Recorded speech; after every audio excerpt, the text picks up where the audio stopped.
Haji Saidi Mdangai. Kijana huyu na mwalimu huyu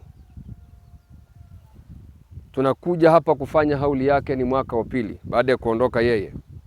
Ni mwaka wa pili tunakuja maeneo haya, lakini tukumbuke kwamba baada ya kufunga ndoa yake tarehe 15 ya mwezi wa 7 alidumu kaa kwenye ndoa miezi mitatu, na baada ya hapo Mwenyezi Mungu Subhanahu wa Ta'ala akawa amemchukua. Na tarehe 27 ya mwezi wa 9 tulikuja hapa kuja kumzika kwenye makaburi haya. Tunajifunza nini? Kwamba tujue hata vijana wanakufa, sio wazee tu wanakufa, hata vijana wanakufa.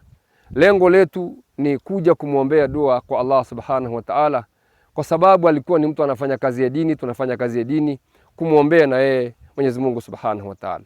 Lakini pia mheshimiwa imamu na wazee wote waliohudhuria maeneo hayo makaburi.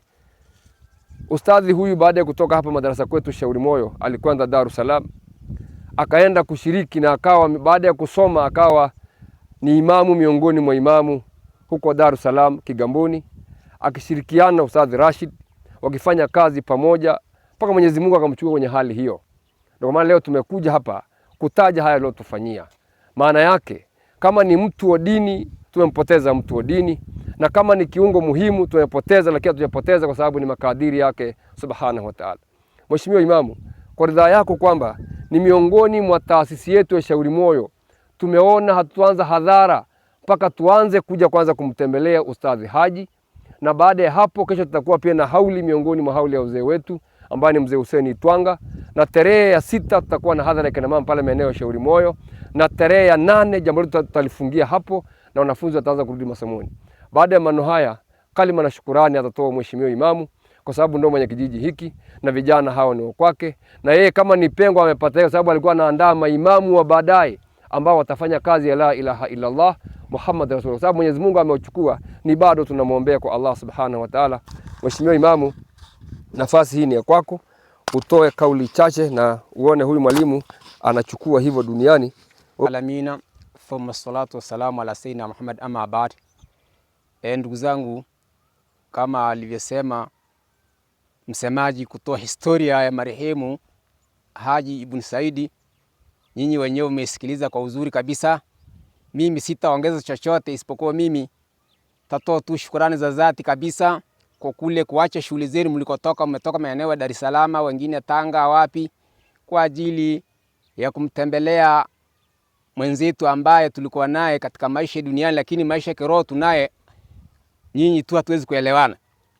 Mtume sallallahu alaihi wasallam anasema hivi, haachikuwa mmoja yote anapita kwenye makaburi akatoa salamu kwa yule ambaye anamfahamu, basi salamu hiyo Mwenyezi Mungu anarudisha roho yake pale alipo, anairejesha salamu ile.